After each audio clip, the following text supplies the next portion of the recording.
शादी के एक दिन पहले मेरे साथ ऐसा घिनौना हादसा हुआ। किसी ने मेरी ड्रिंक में नशीली दवाई डाल दी और बेहोश करके होटल रूम में मेरा फायदा उठाया। 2 दिन में हमारी शादी है और तुम करा दो किसी और के साथ। मैंने कुछ गलत नहीं किया ऋषि, शायद कुछ गलत फहमी हुई है। शर्म, मुझे शर्म आती है तुझे अपनी बेटी कहते हुए। अभी के अभी निकल जाओ उस घर से। पापा ने मेरी एक नहीं सुनी और मेरी सौतेली माँ ने मार मार कर मुझे घर से निकाल दिया। 9 महीने बाद मैंने एक बेटे को जन्म दिया और मेरी मुश्किलें यहाँ खत्म नहीं होने वाली थी। मेरे बेटे के पैदा होते ही उस पे हमला हुआ।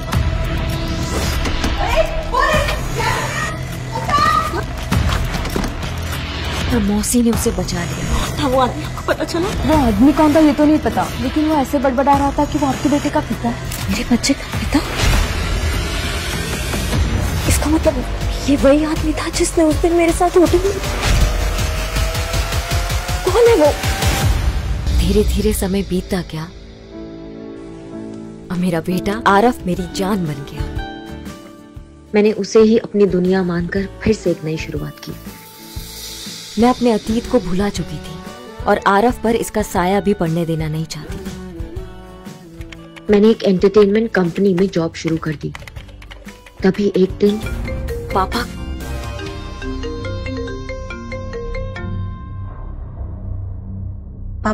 नव्या, तुम्हें चंडीगढ़ आना है, प्लीज जल्द से जल्द टिकट कराओ।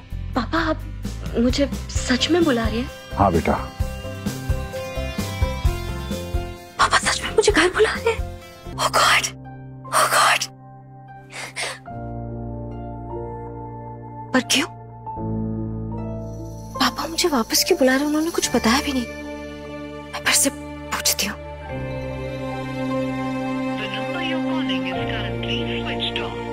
Switched off?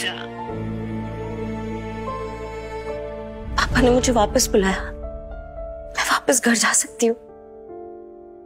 शायद पापा मुझे अपना लेंगे और मुझे माफ कर देंगे। वो इतनी एक्साइटेड थी कि उसने अपने ऑफिस से छुट्टी ली और तुरंत वहाँ से निकल गई।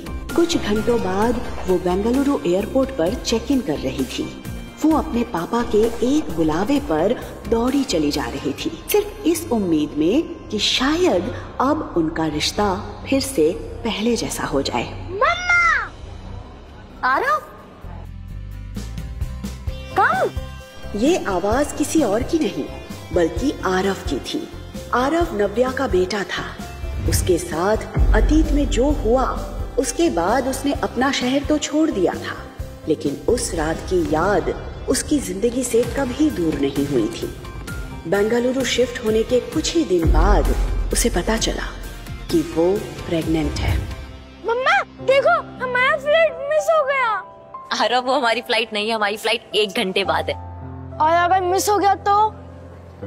और अगर मिस हो गया तो हम पैदल पैदल जाएंगे, ठीक है? बहुत ही प्यारा बच्चा है आपका। बहुत नॉटी भी। Thank you. नव्या ने जैसे ही ऊपर देखा तो उसके सामने एक 6 फुट का आदमी खड़ा था। नव्या को ये इंसान किसी भी सेलिब्रिटी से कम नहीं लग रहा था, पर वो ये नहीं जानती थी कि ये इंसान कोई और नहीं बल्कि अविनाश आहूजा है। उसने और अविनाश ने एक दूसरे को देखा, लेकिन वो एक दूसरे को पहचान नहीं पाए। वो नहीं जानते थे कि 6 साल पहले जो होटल रूम में साथ थे, आज उन्हें किस्मत ने फिर से सामने लाकर खड़ा कर दिया था। सॉरी।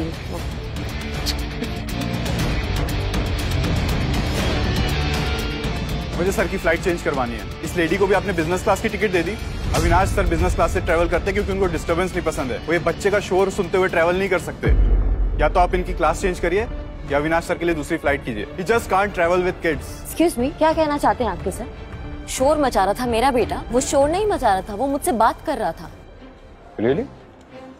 शशांक, मैम को मेरी तरफ से एक हियरिंग चेकअप का एक पैकेज गिफ्ट करो। या तो इनके कान खराब हो गए हैं या इन्हें ऊंचा सुनने की आदत पड़ गई। नव्या और अविनाश के बीच बहस भड़कती जा रही थी, लेकिन इन सब से अलग आरव का ध्यान तो कहीं और ही था। आरव के हाथ पर एक हार्ट शेप का बर्थ मार्क था। आज ठीक वैसा ही निशान उसे अविनाश के हाथ पर दिखाई दे रहा था। पापा! नव्या और अविनाश दोनों ही आरव के मुंह से ये शब्द सुनकर शॉक्ड रह गए थे। अविनाश एकटक आरव को देख रहा था। न जाने क्यों उसके मुंह से पापा शब्द सुनकर अविनाश को एक अजीब सी फीलिंग हो रही थी, ऐसी फीलिंग जो उसे पहले कभी नहीं हुई थी। रफ, क्या बोल रहे हो तुम? पापा नहीं है। तो मम्मा इज माय डैड। नहीं है वो तुम्हारे डैड, प्लीज ऐसे नहीं बोलते। बट मम्मा सी, हम दोनों के हाथों में सेम निशान है। एक जैसा निशान देखकर अविनाश और नव्या भी हैरान रह गए। ऐसे सेम निशान होने से कोई किसी का पापा नहीं होता है। सीरियसली, इनकी पूरी फैमिली फन। जहां अविनाश के दिल पर आरव की मासूमियत छप गई थी, वहीं नव्या ने तुरंत आरव के हाथ से अविनाश का हाथ छुड़ाया और उसे अपनी तरफ कर लिया। इनफ आरव, ऐसे किसी को अपने पापा नहीं बोलते। बट मम्मा उसने आरव को इतने प्यार से पाला पोसा था कि आज तक उससे तेज आवाज में बात तक नहीं की थी, लेकिन आज सिचुएशन उसके हाथ से निकल गई थी। उसके हिसाब से पापा बोलकर ना सिर्फ आरव ने अविनाश को हंसने का मौका दिया था, बल्कि नव्या के वो 6 साल पुराने जख्म भी ताजा कर दिए थे। अविनाश को ऐसा लग रहा था कि नव्या की लाइफ में जो भी पर्सनल इश्यूज हैं, उसकी वजह से आरव के दिल पर बुरा असर पड़ रहा है, और ये बात उसे जरा भी अच्छी नहीं लग रही थी। जब बच्चे संभालना नहीं आता तो पैदा क्यों करते हो? इंडिपेंडेंट बनने के नाम पे सिंगल पेरेंट बन जाते हो। कभी सोचा बच्चे पे क्या असर पड़ेगा? ये बात नव्या को बहुत बुरी लगी। आज किसी ने उसकी पेरेंटिंग पर सवाल उठा दिया था। तुम्हारी हिम्मत!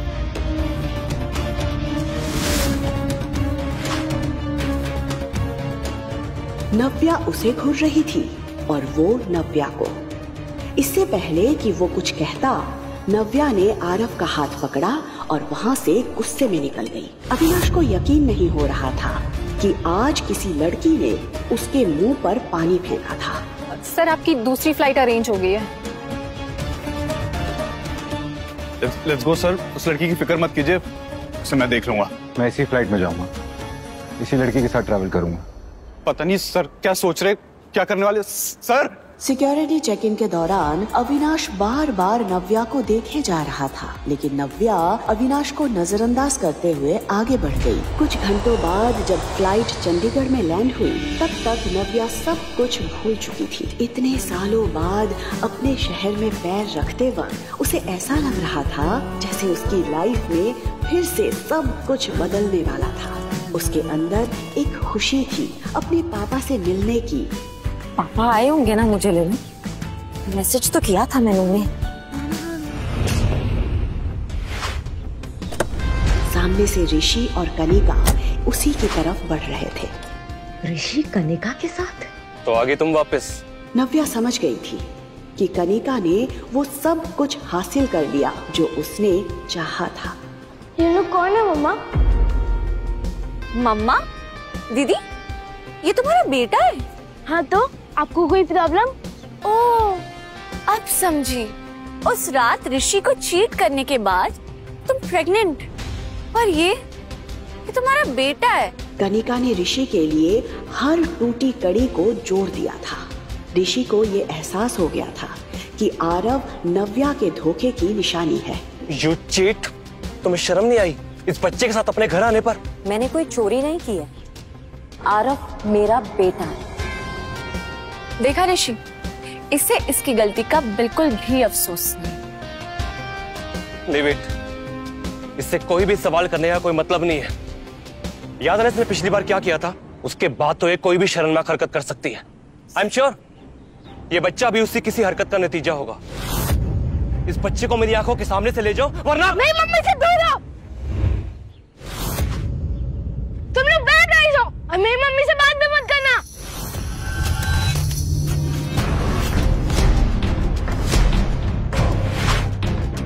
मेरे बच्चे को हाथ लगाने की हिम्मत भी मत करना। Behave yourself. शायद तुम भूल रही हो कि तुम ऋषि शेखावत से बात कर रही हो, समझे? नो वंडर है बच्चा इतना बदतमीज है। माँ के गुण है इसमें, ये सिखाया तुमने अपने बच्चे को? और एक सिंगल मदर से क्या उम्मीद कर सकते हैं? मम्मा को कुछ मत बोलना, आप गंदे हो। नव्या, इसका मुंह बंद करो, वरना पिछली बार तुम्हारे बेटे पर हाथ उठाया था, इस बार तुम्हारे पे उठाना पड़ेगा। हाथ उठाकर तो दिखाओ। ये सुनते ही नव्या ने पीछे पलटकर देखा तो ये आवाज किसी और की नहीं बल्कि अविनाश आहूजा की थी। उसे देखकर नव्या शॉक्ड रह गई थी।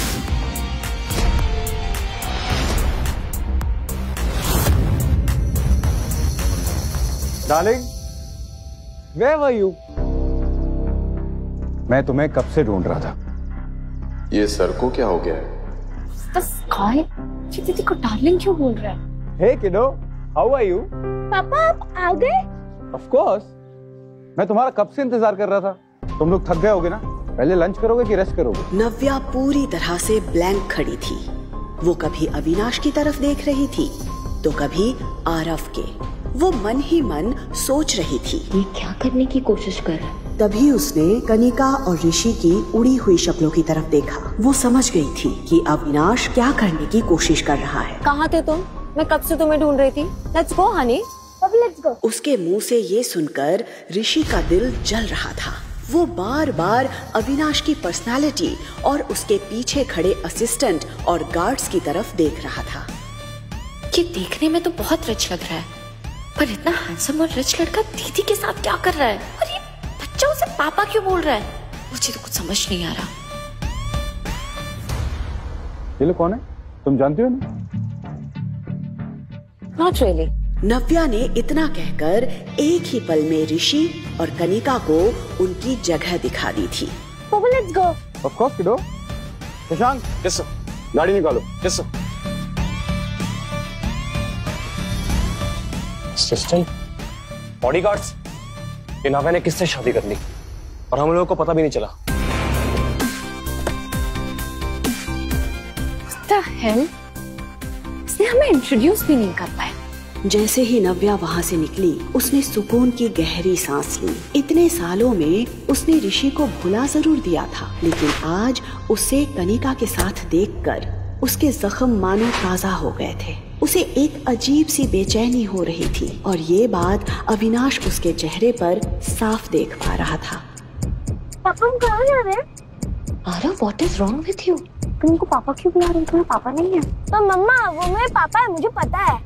नो आरव, नहीं, प्लीज उनको पापा मत बुलाओ। थैंक यू सो मच इस वक्त हमें उन लोगों से बचाने के लिए। शैली, आई थिंक तुम्हें थैंक यू से पहले सॉरी बोलना चाहिए। मुझे पता था सर इतनी आसानी से लड़की को नहीं छोड़ेंगे। नव्या को भी फील हुआ कि शायद उसने अविनाश पर पानी फेंककर कुछ ज्यादा ही रिएक्ट कर दिया था। I know I was wrong. मुझे वैसे रिएक्ट नहीं करना चाहिए था।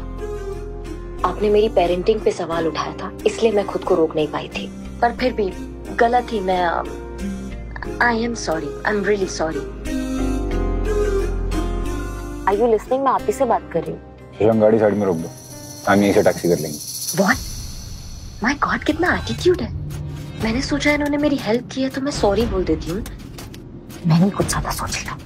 गाड़ी अभी रोकिए, अभी की अभी रोकिए गाड़ी।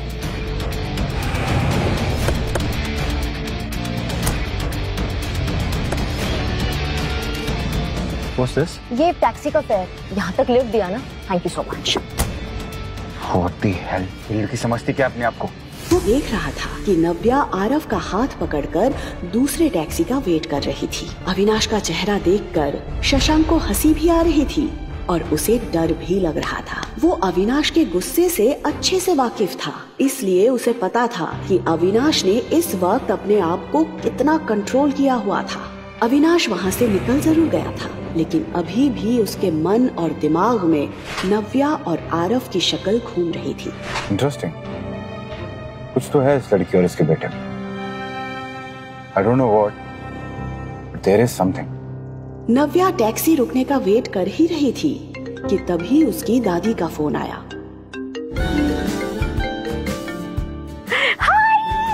हाय बेटा नव्या, कैसी है तू बेटा? चंडीगढ़ में आपका स्वागत है। नव्या हमेशा से अपनी दादी के सबसे ज्यादा करीब रही थी।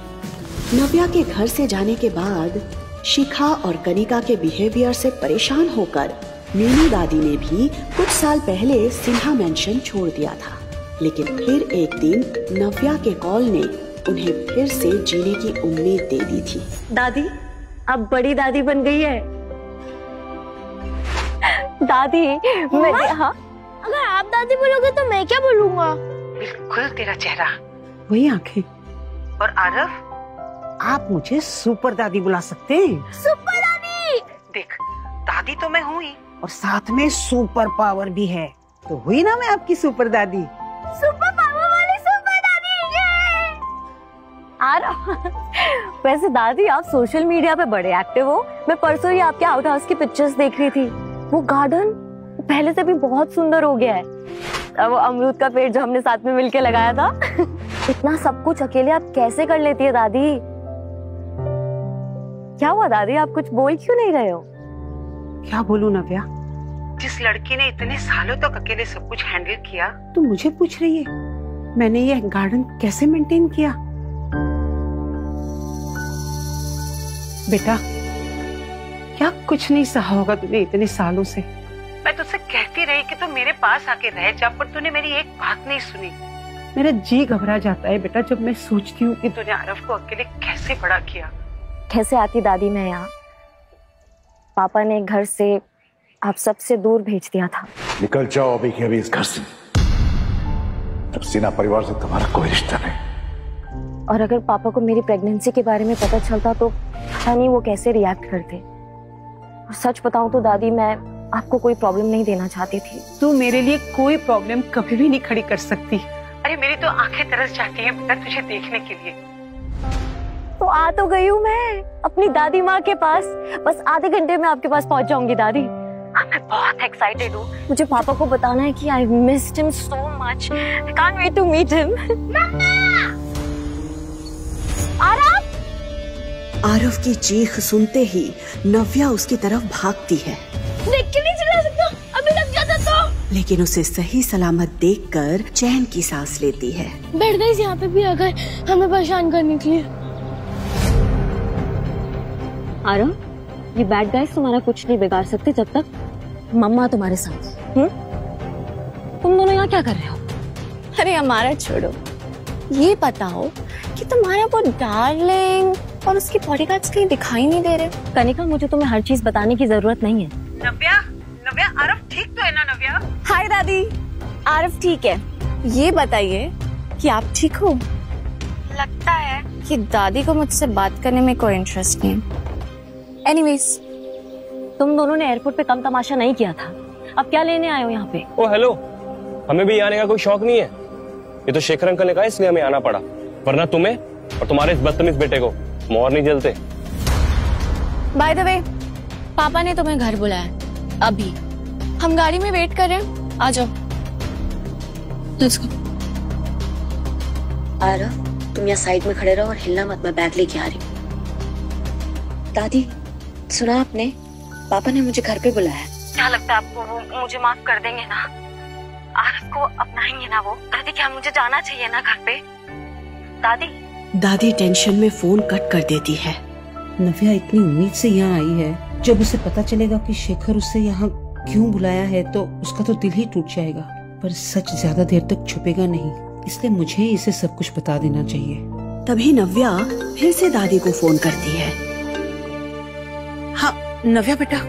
हाँ दादी, उस वक्त बेटा शेखर ने तुझे यहाँ बिखरे रिश्तों को जोड़ने के लिए नहीं बुलाया। उसने तो तुझे कनिका और ऋषि की सगाई के लिए यहाँ बुलाया है। कुछ सेकंड्स के लिए नव्या इमोशनल जरूर हुई, लेकिन फिर उसने अपने आप को एक बार फिर समेट लिया।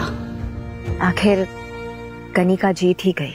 माफ कर दे मुझे मेरी बच्ची, मैं नहीं चाहती थी कि ये बात तुझे वहाँ जाकर पता चले, इसलिए मुझे तुझे बतानी पड़ी।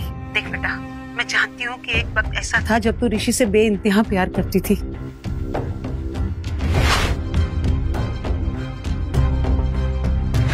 आज जब तू तेरी बहन को ऋषि के साथ देख रही है तो मुझे पता है तुझ पर क्या बीत रही होगी।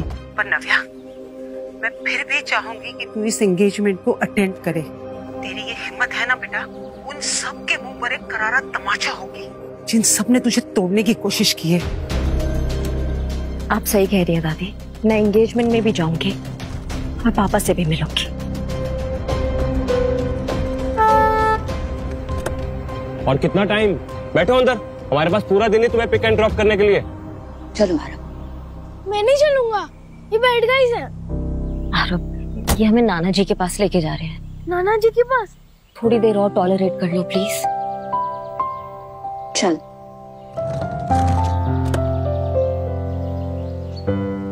कुछ देर बाद जब गाड़ी सिन्हा पैराडाइज के सामने रुकी तो एक पल के लिए नव्या की सांसें थम गईं। ये घर देखते ही उसे वो दिन याद आ गए जब वो यहाँ से आखिरी बार निकाली गई थी। निकल जाओ अभी की अभी इस घर से। ऋषि और कनिका तो तेजी से उतरकर घर के अंदर चले गए थे, लेकिन इतने सालों बाद अपने ही घर के अंदर जाने के लिए नव्या के पैर कांप रहे थे। वो यहाँ आ तो गई थी, लेकिन उसे समझ नहीं आ रहा था कि वो इस घर के लोगों को फेस कैसे करेगी। तभी आरव नव्या का हाथ पकड़ता है और उसे हिम्मत देता है। आरव का एक्साइटेड चेहरा देखकर नव्या हिम्मत जुटाती है। अरे नव्या, सबसे पहले तुम मुंह मीठा करो। अरे आज तुम्हारी घर वापसी है, तुम्हारी बहन की सगाई के लिए। अब दो खुशखबरियां हैं तो फिर मुंह मीठा करना तो बनता है ना। मैं जानती हूँ आप मुझे खास पसंद नहीं करती है। मिठाई खिला के नाटक करने की कोई जरूरत नहीं है। ऐसे बात करोगी अपनी माँ के साथ? ये संस्कार दिए मैंने तुम्हें। इतने सालों बाद अपने पापा को देखते ही नव्या को अपना खुशहाल बचपन याद आ गया। पकड़ लिया, चलो।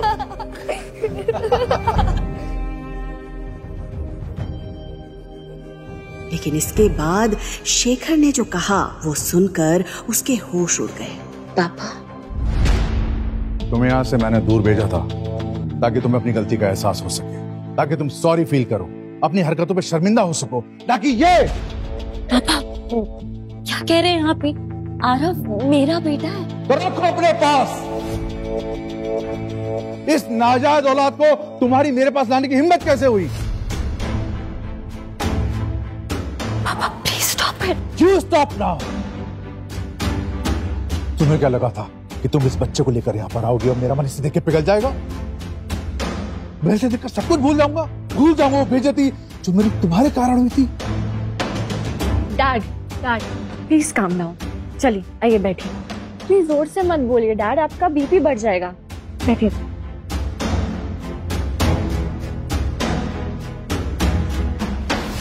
अब आएगा मजा। लीजिए पानी पीजिए। Calm down. After all he is your grandson.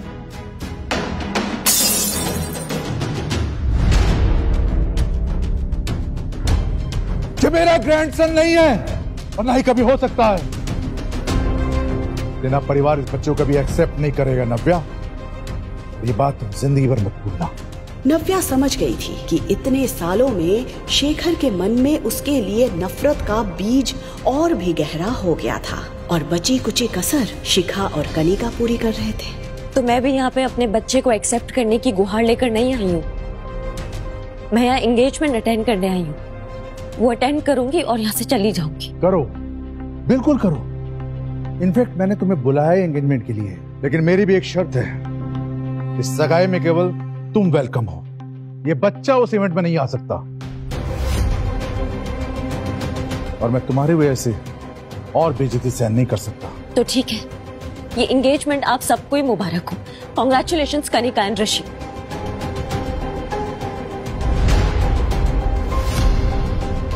नव्या,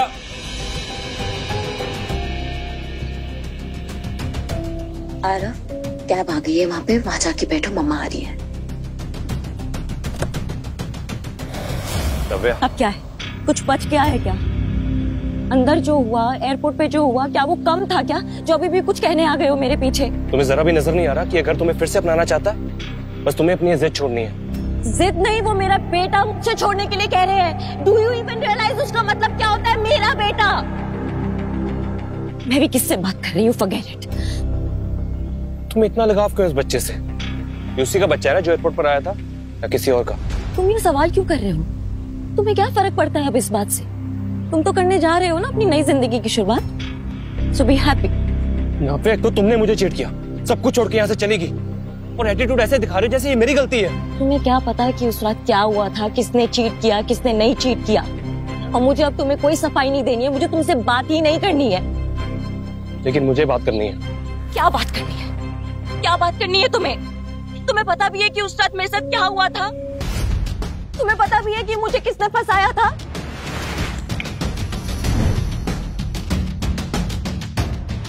बोलो क्या हुआ था उस रात? नव्या ने मन बना लिया था कि वो सारी सच्चाई ऋषि को बता देगी। बोलो नव्या। उस रात हे बेबी।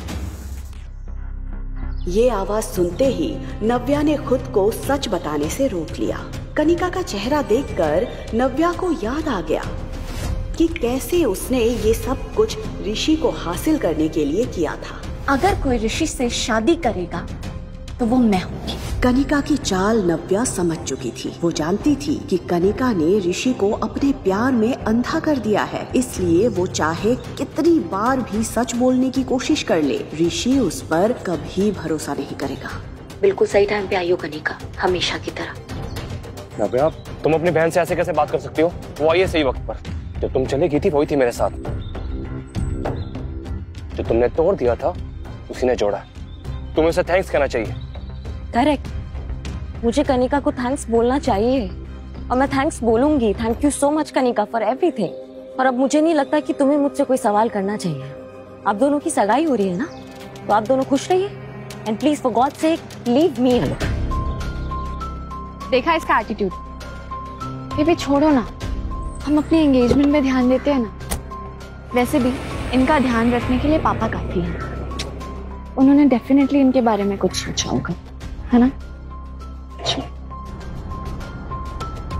इस नाजायज औलाद को तुम्हारी मेरे पास लाने की हिम्मत कैसे हुई? ये मेरा ग्रैंडसन नहीं है और ना ही कभी हो सकता है। सगाई में केवल तुम वेलकम हो, ये बच्चा उस इवेंट में नहीं आ सकता। मम्मा, नानू नहीं चाहते हैं ना दोनों पार्टी में हो? मेरा बच्चा। उसकी उम्र भले ही कम थी, लेकिन उसे ये तो समझ आ ही गया था कि उसे यहाँ पर दादी के अलावा और कोई भी पसंद नहीं कर रहा था। उसकी ये फीलिंग देखकर नव्या के दिल के टुकड़े हो गए थे। क्या कभी ऐसा हुआ है कि मम्मा अपने बच्चे के बिना किसी पार्टी में गई हो? नानू थोड़ा गुस्से में थी ना, इसलिए उन्होंने ऐसे कह दिया। लेकिन तुम हमेशा एक बात ध्यान रखना, मम्मा कहीं भी जाएगी अपने बच्चे के साथ जाएगी। चॉकलेट? नव्या ने आरव को तो बहला दिया था, लेकिन उसके मन में अभी भी उथल पुथल मची हुई थी। एक तरफ उसे अपने परिवार की नफरत झेलनी थी और दूसरी तरफ उसे आरव के कोमल मन का ध्यान भी रखना था। बस जल्दी से ये 1-2 दिन निकल जाए, फिर मैं अपने बच्चे को लेके अपनी दुनिया में चली जाऊंगी। नव्या आरव को लेकर अपने दादी के घर पहुंची। दादी ने नव्या और आरव को ढेर सारा प्यार दिया, जो वो अपने पापा से एक्सपेक्ट कर रही थी। आज एंगेजमेंट पार्टी थी। ऋषि शेखावत और कनिका सिन्हा की सगाई होने वाली थी। इस पार्टी में देश के बड़े बड़े बिजनेसमैन भी शरीक होने वाले थे। उनमें से एक था मिस्टर आलूवालिया। उनकी उम्र 45 साल की थी। शेखर अंकल, आपने मुझे बुलाया? यस, अंदर आओ। और ये क्या अंकल अंकल लगा रखा है? कॉल मी डैड बेटा। ऋषि, आज का दिन मेरे लिए बहुत इंपॉर्टेंट है। ये शादी एक शादी नहीं, बल्कि हमारे फैमिली बिजनेस को मजबूत करने का तरीका भी है। आज मैं तुम्हें अपनी सबसे प्रीशियस डॉटर देने जा रहा हूँ। आई होप कि तुम उसका अच्छे से ख्याल रखोगे। आप बेफिक्र रहिए डैड, मैं कनिका का अच्छे से ख्याल रखूंगा। आज पार्टी में कुछ खास गेस्ट आने वाले हैं। मिस्टर आलूवालिया, उनसे मिलने कई लोग आएंगे। बड़ी मुश्किल से वो यहाँ आने के लिए राजी हुए हैं। और तुम तो जानते हो कि उनसे रिश्ता बनाने के लिए लोग बस एक मौका ढूंढते हैं, और आज की पार्टी में उन्हें ये मौका मिल जाएगा। ध्यान रहे, उन्हें किसी भी तरह की कोई दिक्कत नहीं होनी चाहिए। श्योर। आज पार्टी में नव्या भी आने वाली है। आपको लगता है वो आएगी? आएगी, जरूर आएगी। मैंने उसे बुलाया है, वो मेरी बात टाल नहीं सकती। इनफैक्ट मेरे एक फोन कॉल पे वो भागते हुए चंडीगढ़ आ गई। वो पार्टी में जरूर आएगी। I know. आज वो कोई प्रॉब्लम ना क्रिएट करे। कनिका आज खुशी से फूली नहीं समा रही थी। उफ, सच ए ड्रीमी एंट्री। आई विश मेरे लिए भी कोई ऐसा ही अमीर राजकुमार आता। ऐसा राजकुमार पाने के लिए ना बड़ा चालाक बनना पड़ता है। क्या मतलब? अरे तुझे नहीं पता, ये राजकुमार इसकी बड़ी बहन का फियांसे था। इसने अपनी बहन को घर से भगाया और अब उसी के फियांसे से शादी कर रही है। अरे हाँ, सालों हो गए नव्या को देखे हुए। इस सिन्हा परिवार ने ना जाने कहाँ गायब कर दिया उसे। अरे मैंने तो सुना था 6 साल पहले नव्या और ऋषि की शादी होने वाली थी, पर अचानक क्या हो गया? कहाँ चली गई? ये शिखा ने भी तो वैसा ही किया था। शादीशुदा मिस्टर सिन्हा को उनकी वाइफ से दूर करके खुद उनसे शादी कर ली थी। क्या पता इसकी बेटी कनिका ने भी बेचारी नव्या के साथ वैसा ही कुछ किया हो। आज अगर वो होती, इस कनिका की तरफ कोई देखता भी नहीं। उसकी पर्सनैलिटी के आगे कनिका कभी दिखाई नहीं दी, इसीलिए तो जलती है कनिका अपनी बड़ी बहन से। नव्या का तो और ही कुछ अलग है। मेहमानों के बीच कनिका और नव्या को लेकर कंपैरिजन की बातें हो रही थी। अरे मिस्टर सिन्हा, आपकी बड़ी बेटी दिखाई नहीं दे रही, कहाँ है वो? जहाँ तक मुझे याद है, ये ऋषि शेखावत वही है ना जिसके साथ आपकी बड़ी बेटी की शादी होने वाली थी? ये बात जोर से उठते ही सन्नाटा छा गया था। मेहमानों के बीच हो रही बातों से शेखर का खून खौल रहा था कि तभी नव्या के आते ही सिन्हा परिवार के होश उड़ जाते हैं। शेखर के बार बार मना करने के बाद भी नव्या आरव को एंगेजमेंट पार्टी में लेकर आई थी। शेखर तिलमिलाकर नव्या की ओर जाता है। तुम यहाँ इस लड़के के साथ क्या कर रही हो? तुम जानबूझ के अपनी बहन की सगाई खराब करना ही हो ना? इस लड़के का नाम आरव है पापा, और आरव मेरा बेटा है। और वैसे भी पापा, आपने मुझे बैंगलोर से सगाई अटेंड करने के लिए बुलाया ना, सो आई एम हियर। नव्या, मैंने तुमसे कहा था ये लड़का तुम्हारे साथ नहीं आ सकता। इसे अभी के अभी यहाँ से भेजो, वरना मैं इसका हाथ पकड़ के यहाँ से बाहर निकाल दूंगा। मेरे बेटे को कोई छू भी नहीं सकता है, और अगर आप नहीं चाहते कि हम यहाँ रहे तो मैं खुद यहाँ से चली जाती हूँ। दीदी, दीदी स्टॉप। दीदी तुम भी ना, तुम्हें तो पता है रात गुस्से में 2-4 शब्द ज्यादा भी कह दिया तो तुम क्या सच में चली जाओगी? हाँ, वो क्या है ना दीदी, तुम्हें देख करके 6 साल पहले जो कुछ भी हुआ वो सब याद आ जाता है डैड को। पता नहीं क्या कुछ नहीं सहा उन्होंने, थोड़ा गुस्सा है। तुम गुस्सा थूक दो ना। आज मेरी एंगेजमेंट है। I need your blessings. उसका चेहरा देखकर नव्या समझ गई थी कि वो क्या साबित करना चाहती थी। डैड, आप ही समझाइए ना दीदी को। मेरी बातों का तो जैसे असर ही नहीं होता इन पे। शेखर गुस्से में आरव की तरफ देख रहा था। फिर अचानक उसका ध्यान मिस्टर आलूवालिया पर गया। उसने अपने दिमाग को ठंडा किया। ठीक है, तुम रुक सकती हो, लेकिन एक किनारे चुपचाप खड़ी रहना। मैं नहीं चाहता तुम्हारा बेटा आरव यहाँ वहाँ घूमे और लोग इसे देख के 10 सवाल करें। क्या नव्या मान लेगी शेखर की बात? क्या चल रहा था शेखर के दिमाग में? क्या मिस्टर आलूवालिया के साथ मिलकर कोई और साजिश रचने वाला है शेखर नव्या के खिलाफ? क्या नया मोड़ लाएगी ये पार्टी नव्या की जिंदगी में? जानने के लिए सुनते रहिए द रिटर्न, सिर्फ पॉकेट FM पर।